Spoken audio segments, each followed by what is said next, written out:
Welcome to Extraterrestrial Reality. I'm going to talk about a couple different things here today. There's a really interesting story that I was reading about that happened in 1978 in New Jersey.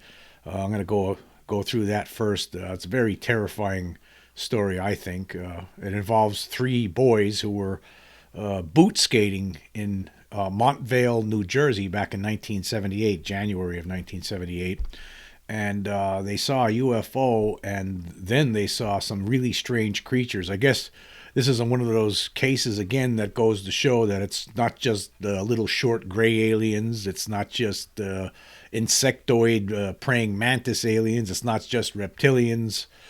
Sometimes there's other things that people see that seem to be, you don't hear about them that much. I never heard of creatures that looked like this before. But it must have been extremely terrifying for these three young boys. And actually, it was a case that was actually investigated by three different UFO researchers, including the late Bud Hopkins. Very interesting case. And here, there was an article here I dug up.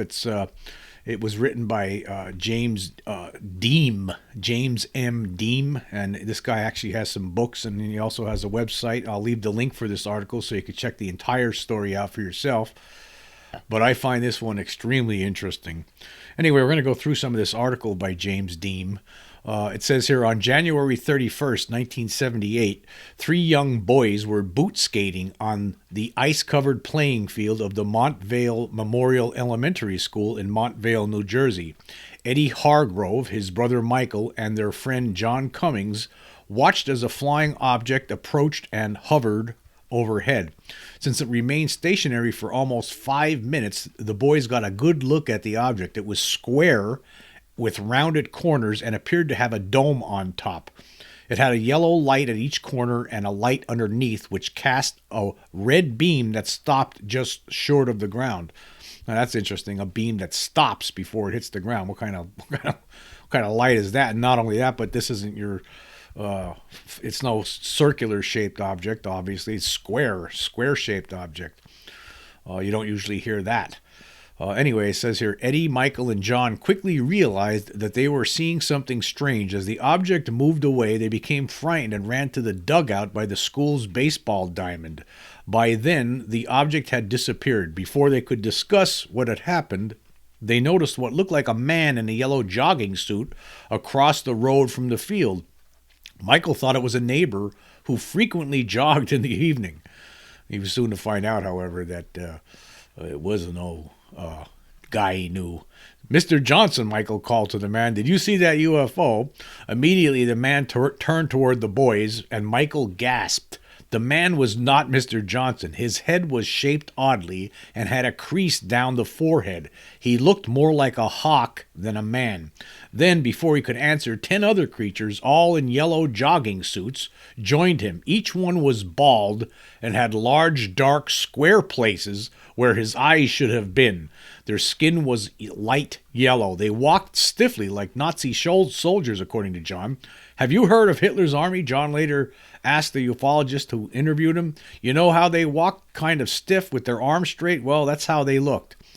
But the joggers weren't the only strange thing that the boys saw after the UFO. All three noticed that the surroundings had grown eerily silent. They also smelled the odor of burning sulfur. Now that is really weird. Like, what in God's name was going on here? Mustering their courage, they left the dugout to get a better look at the yellow-suited creatures. Some were walking back and forth while others headed down a nearby road. Then the boys noticed another figure, a woman, they believed. She was wearing a short dress and had no facial features. As Eddie said, she just had skin on her face. She walked down the road to a low fence where she sat down. She pointed at the three boys as if to signal them, then raised her arms skyward. Eddie, Michael, and John looked up and saw the squarish object flying toward them. The woman stood up and began to walk away. A police car drove toward her, but as it approached, she disappeared. After it had passed the spot where she had been, the boys saw her reappear and continue walking. As she got farther away, something even stranger happened. Parts of her, the three boys later reported, kept going away, disappearing and coming back again. Finally, the woman walked through the rear wall of a building and disappeared completely. So did the creatures in the yellow suits, but the boys had concentrated so much on observing the woman that they did not see what had happened to the men. Now everything was normal again, almost. It wasn't normal. Well, they were petrified out of their minds. The boy, they took off, and they ran back to John's house, and they're banging on the door, and John's brother Hilton looked out the window to see what was the matter. He saw the boys at the door, but he also saw a spinning object in the sky. It had yellow and red lights exactly where the three boys had seen them earlier. Hilton let his brother and his friends in. After a few minutes' discussion, they decided to telephone the police. As it turned out, no other UFO reports had been made that night, but the boys didn't doubt for a moment what they had seen. There's more to this article here, but I'll leave the link so you can check it out for yourselves. A lot of speculation here. Nobody really knows what happened here, but the investigation into this by these UFO researchers, they didn't think these boys were lying. They believed that they were telling them the truth. They interviewed them individually, and they all basically had the same story to tell, and they were very sincere. But you don't usually hear stuff like this. This is a really odd one. Now you could speculate on what happened here. Okay, there was this. They see this craft hovering over them. Next thing you know, there's these weird guys walking around with bald heads and black spots where their eyes should be, and they're walking like something out of Nazi Germany, and then they get their focus is diverted to some strange looking woman who disappears and then reappears, and parts of her are there, and then she walks through a wall and is gone, and then they notice that the guys are gone. Was that just a hologram, perhaps, with the woman to divert the attention of these boys from seeing where these other things were going? Who knows? But it's a very frightening story, to say the least.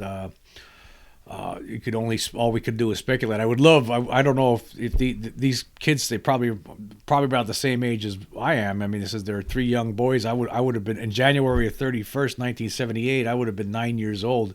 I wonder if any of them are still around. I would love to interview them, talk to these guys to see what they have to say after all these years about this incident. But there's a drawing here of these creatures, like profile that's included with this article. Very strange looking, it's something out of an extremely frightening, scary movie. That's what that looks like.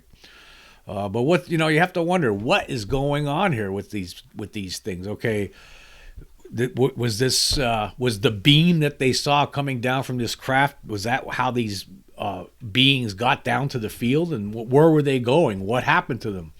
What are they doing here? It sounds like an invasion, right? I mean, there's a whole bunch of these things walking around. So I don't know. It's just incredible. It's an incredible story, and I thought it was a very interesting one to share. But anyway, there is more to read on it. Like I said, I'll leave the link to the article. You can see it, and also James Dean has written a book on this too. Actually, the book that this appeared in was actually geared toward kids, and it was published back in 1991. I guess kids love scary stories, and this is a allegedly true scary story. So why not? I don't know what to say about this one. I never heard anything like this. What were these beings doing? Are they still here, maybe? Or what are we dealing with in this case? I have no idea. But if they are extraterrestrial, it goes to show that they all don't look the same. Maybe these things were robots of some kind. I mean, the way they were walking like goose-stepping Nazis. Well, could be that they were robots, just let loose in the world for some purpose. Maybe they completed some mission, and maybe they returned back to their cube or square-shaped craft after they were finished. But it's just an interesting case. I love to, again, like I said, I'd love to talk to these guys if they're still around and see what they have to say after all these years. I'm sure they would have some very interesting comments. Again, it's something that the police actually, that one of the police officers that the investigators talked to said, the boys must have 12-year-old boys don't call the police unless they're really upset about something. So they must have saw something. The police officers opined they wouldn't do something like that. Young boys ain't gonna go, calling the police up after, for a hoax like this to say that they saw something like this. For what purpose? It doesn't make any sense. So I believe actually that this did happen, but outside of that, we don't know what it was all about or what they were doing here. But it's a very interesting story. And there's actually another story that I want to talk about today. I know I found there's a new film going to be released this year in 2024 called Valensole. It's a story about a true story, the incredible true story about Maurice Masse. Maurice Masse it's a very famous story. He was somebody who he encountered alien beings back in 1965 in France, and this is something I'm looking forward to. I didn't know about this. Apparently, this movie's been in the works for a couple of years now, and there was it's an independent film, and there was like a Kickstarter type effort to raise some money for it. They also received some money. They did receive a lot of money to make this movie. Apparently, it cost $1 million to make, but it should be a great story. I mean, a lot of people out there who are interested in UFOs are certain to know about the Maurice Masse UFO incident of 1965. And here's an article about it.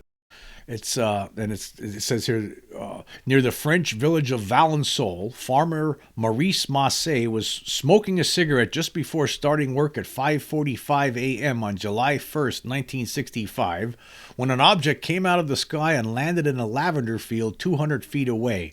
Annoyed and assuming that a helicopter had made an unauthorized landing, he walked toward it. However, he soon saw it was no helicopter but an oval-shaped structure resting on 4 legs. In front of it stood 2 figures not quite 4 feet tall, dressed in tight gray-green clothes. Their heads were oversized and with sharp chins. Their eyes were large and slanted, and they were making a grumbling noise. One of the beings pointed a pencil-like device at Masse, paralyzing him in his tracks. The figures entered the UFO and flew away, and the witness needed 20 minutes to recover his mobility.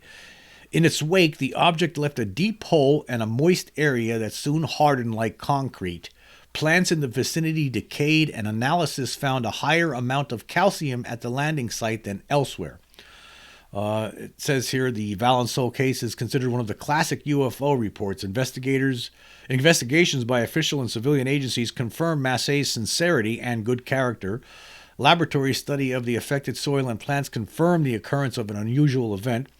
Subsequently, Masse confided that in the course of the encounter he experienced some sort of communication with the entities. Yeah, actually, I was reading, there was it's mentioned in a lot of different UFO literature. It's mentioned in one of the books here from Jenny Randall's Alien Contacts and Abductions.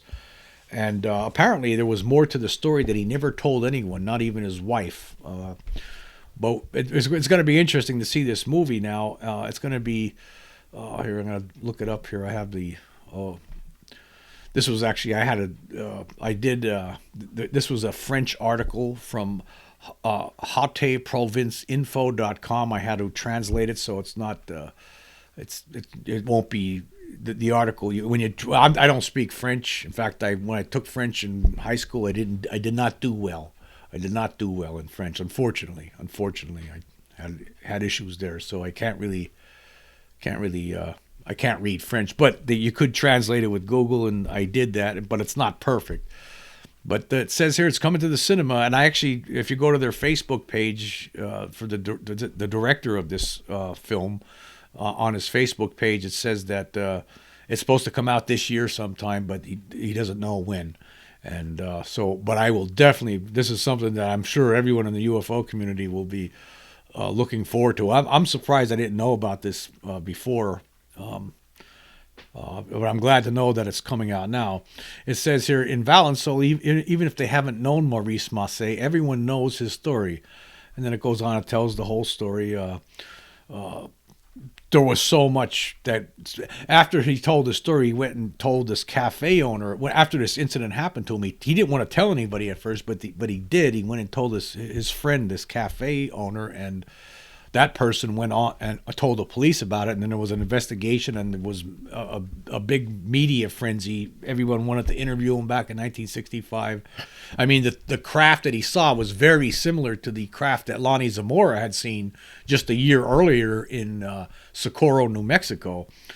And, it was an egg-shaped craft. There was two diminutive beings. They were apparently like gray kind of beings. The gray alien kind of looked to them. And one of them points this object at him, and he freezes in place. Yeah, it's an interesting story. I can't wait to see this article or see this film. It's gonna be. I'm sure the interview here. It's Dominique Philhole is the director of the film Valensole '65, and this person's also a ufology enthusiast. Of course, I think you would have to be to do a movie about this case, but it is one of the more famous cases. And it should. I'm sure the film. I'm fascinated. I'll be fascinated. I'm sure it should be fascinating. It'd be nice to see this in image, rather than just the story. You get to see what it might have looked like, the experience might have been for this guy, and it's most certainly. Something that I'm sure everyone's going to want to look into. It makes you wonder, though, this is one of those cases where somebody comes upon aliens, and next thing you know, they're getting paralyzed in place, and then they take off. The beings take off. There's so many stories like this. A lot of them there was stuff like this was happening in France back in 1954. There was some cases like that, numerous cases, actually. I think these beings, they come here with, basically, they must look at us like we're wild animals, because we can't be trusted. Obviously, if we could be trusted, they wouldn't be doing stuff like that. They wouldn't be, using stun guns on us to keep us from doing anything. That's obviously, they're scared of us. I mean, you think about the Lonnie Zamora case. Lonnie Zamora stated that one of the beings saw him, the being was startled, right? And then they took off, right? So I think this is the same thing here. This case here, Maurice Masse, he thought it was, people there when he first will start walking toward them, and then when he got there, he's like, wow! And then they pull out a device, and next thing you know, he's frozen in place for 20 minutes, and they take off. So, yeah, this is something to look forward to. Of course, I'll leave the link here so you can check it out for yourself. You'll have to do the translation on this. It's a pretty long article that talks about. There's an interview here with the director of this, so it should be interesting. The article is interesting, and I can't wait to see this movie. It should be something else. But again, like I said, we're like wild animals when it comes to these. In the eyes of these beings, that's what we must seem like. I mean, it's just like, if I wanted to investigate, a family of gorillas, somewhere in the jungle, and I was going to have myself lowered down by, on a rope from a helicopter, I'm not going to just, do something like that and land in the middle of like 20 gorillas and say, hey, I'm here to talk to you guys, or to study you guys. You don't mind, do you? You're going to get yourself killed. So you can't do that. Instead, what I probably have to do is drop a few gas bombs first to knock them out, so then I could go down and study them or whatever I want to do. That's what's going on here, I think. I think that these beings are afraid of us because most likely we're going to, we could do violence to them. I mean, I remember there was a Preston Dennett video where he talked about the whole episode was about people who actually punched gray aliens. So they got abducted or whatever. They came and they ended up, hitting them. So people, we are violent. I mean, look at us. I mean, look at this world. We live in this violent world. The leaders of a lot of different countries are violent animals themselves. I mean, look at that guy in North Korea, the Kim Jong-un. That guy. I mean, he murder. He's a murderer. The guy's a murderer. Look at Putin. He drops his enemies out of Putin in Russia. He drops his enemies out of windows when he wants to get rid of them. I mean, we're a bunch of animals. And a lot of these countries, even the leaders are violent thugs. So you can understand why these beings, use protection, do things like freeze us in place when they come upon us because they don't know what to expect. Anything could happen. So I get it. I understand, in a way. So I don't know. In a way, when you think about it, until the human race straightens itself out, they might not ever try to really have any sort of civil sit down with us, right? I mean, look at us. Look at us. We're pointing. There's nuclear weapons getting pointed all over the place here at each other. People are killing each other left and right every single day of the week. We're human race. We're a bunch of like wild apes running around killing each other. Wild apes with technology. Yep. And so I get it. I get it. Yeah, they have to protect. These beings got to protect themselves, obviously, right? I mean, they can't trust us. We're a bunch of thugs. A lot of us are. Yeah, no. Of course, there's a lot of people who are very gentle and nice and everything like that. But everybody in this world, seems has the potentiality to do harm to anybody else, right? So if these beings were to come down here, even the nicest person in the world, if you could have four beings knock on the door of the nicest living human being in the world, right? What do you think? There's a possibility that nicest living human being in the world is still going to start if the aliens don't use any sort of technology to paralyze that person. It's very possible that the nicest living person in the world is still going to try to do violence upon these beings because they're not going to understand what the hell's going on. So yeah, I get it. Yep, no doubt about it. Anyway, I want to move on. I want to talk about. Received a lot of comments for the most recent videos, particularly the one about the religion, the potentiality of how the UFO disclosure would affect religion. And so I want to get into that a little bit. David Longenberger asked, who do you think made the ETs? Just wondering, they had to come from somewhere. And I responded this way. I said, that's a great question. If you believe in God, then you believe God created everything. If you believe in evolution, then they evolved over time. It's possible that the beings coming here, however, might actually be biological robots created by other intelligent beings. Well, the reality is we really don't know we don't even know how the hell is any of this going on, really? Where does it all start? What are we doing here? What's this all about? What is the purpose of this entire life? That's basically if I knew that would be basically I'd be answering the mystery of the universe. I would have solved that, but I don't think any of us in this world is going to solve that. I'm not even sure if the extraterrestrials that are coming here are ever going to be able to solve that. Yeah, I don't know. I just don't know. I received another interesting comment here from Hex Nottingham, who says that he wrote to President Jimmy Carter on January 1st, and he says, in about four paragraphs, I've respectfully and hopefully persuasively asked him to tell us what he was told that day that made him so emotional after the UFO briefing.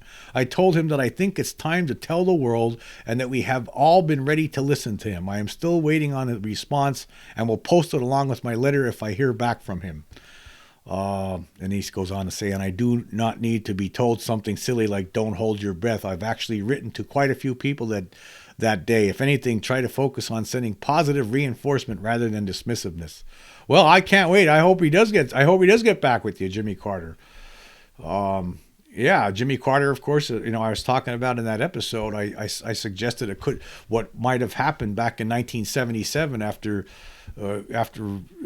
Carter received a briefing on UFOs, a top secret briefing, of course, on UFOs. Somebody reported of seeing him crying. He was in tears, and I suggested that maybe the reason he was in tears because he found out that the extraterrestrials actually are responsible for creating the human race.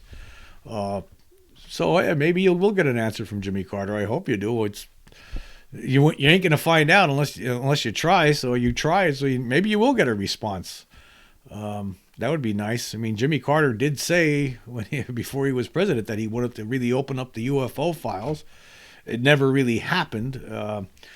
he did do some work making Freedom of Information Act requests go a little smoother and things like that, but he really didn't open up the UFO files. Obviously, whatever he was told, he realized that he couldn't do it. But hey, maybe he'll talk now. I mean, I wish somebody would. I wish somebody up from one of our officials, top officials, would come step up to the plate finally. I mean, it's about time. This is absolutely absurd that we're waiting so long like this. But maybe the 2024 could be the year. Why not? I hope so. That would be great. Intergalactic proctologist wanted to respectfully correct a figure that I had thrown out in that episode. I threw out the figure of 12,000 years, saying that the aliens perhaps started to change us. Could have begun the process of manipulating our genetics 12,000 years ago at the outset of humankind. And he wanted to point out that our current sapient form has been around for at least 200,000 years. I believe, but he also does believe that we are genetically manipulated species 100%. So thank you for correcting me on that one. I do appreciate that. Yeah, because I don't know what I guess it was a brain fart I was having at that moment in time. Okay, finally, I want to talk about the two recent Spotify polls. For the episode Shape-Changing UFO Stuns Virginia Man / House Committee to Receive Top Secret UFO Briefing, I asked this question: have you ever reported a UFO sighting to the National UFO Reporting Center? 63 votes so far. 5 people only, or 7.9%, said yes, while 58 people, or 92.1%, said no. Yeah, I never did myself. I never reported my 1994 sighting. I did talk about it, actually. Back in 2002, I actually wrote an op-ed, an editorial, for the newspaper I was reporter for, the Hawkeye in Burlington, Iowa at the time. And I talked about my 1977 encounter when I was a kid, as well as my 1994 UFO sighting in that piece. But I never reported to the National UFO Reporting Center. I wish I should. I should have, but maybe I still will. Maybe I'll take the time one of these days and file a report with them and let them know about what I saw. I think everybody, the more people that file there, is the better, right? We get a better idea of how many people see UFOs. You have to wonder. There's probably all the people that report to that National UFO Reporting Center. It's probably only a small fraction of actual sightings. There's probably a lot more than what you see there. Okay, and for the episode, the biggest possible reason UFO disclosure could devastate religion, I asked this question: if scientists proved that the human race is a product of alien manipulation, would your religious beliefs supersede that explanation? 12 people, or 13.3%, say maybe. 15 people, or 16.7%, say yes. And 63 people, or 70%, say no. They're saying no, that their religious beliefs would not supersede that explanation. So no, most people say that. They're not going to allow their religious beliefs to supersede the explanation. I don't know. I mean, there's like somebody pointed out, one of my followers pointed out recently for this episode, he said that there's over 6,000 different religions in the world. Which one's right? I don't know. I don't know. I don't know what there is. I mean, if you're being truthful, if I'm being truthful, right? The reality is, I don't know what happens if there is a continuation of this life after death. I just don't know. I don't know.